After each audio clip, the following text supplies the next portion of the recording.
Hi, this is Cindy Kirkpatrick with AB Tutoring KC, and this is video number 3, reading with your child. When you read with your child, you're taking turns reading with them. So the first step is they need to be the one to choose the book that they want to read, or if it's their homework, you can use the same strategies with their homework. Yes, it's okay for you to read their homework with them. The second thing is let them be in charge, let them be in control, let them decide how much they want to read and how much they want you to read. Do they want you to read every other paragraph, or do they want you to read every other page? Or maybe you read most of the page and they only read 1 or 2 paragraphs if it's a full page of paragraphs. If they're a beginning reader or a struggling reader, they need their confidence built up. And if you force them to read when they don't have the confidence, they're going to resist and you're going to butt heads with them and they're not going to want to read it.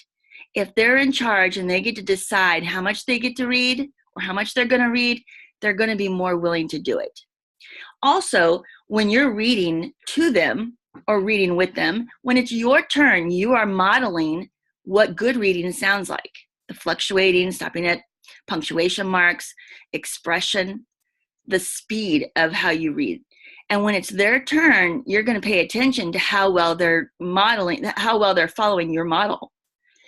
And then when it's your turn to read again, you can point out to them, listen to my expression or listen to how I stop at the punctuation marks.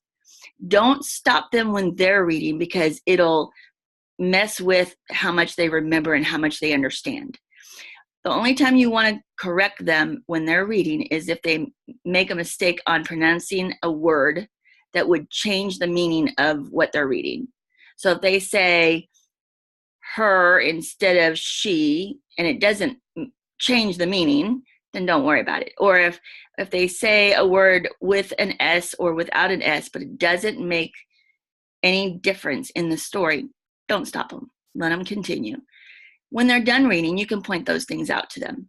If it doesn't make sense with the mistakes that they're making, then you might stop, point it out to them, have them reread that sentence. Then, when you're reading, again, you're going to be paying attention to what areas they need to work on. So when you're modeling again, you're going to want them to pay attention to what you're doing and why you're doing what you're doing. Enjoy the time with your child. This is quality time you're spending with them. And they will learn to love learning and love reading because you are there with them. You're supporting them and you're encouraging them. Have a good day and stay tuned for the next video.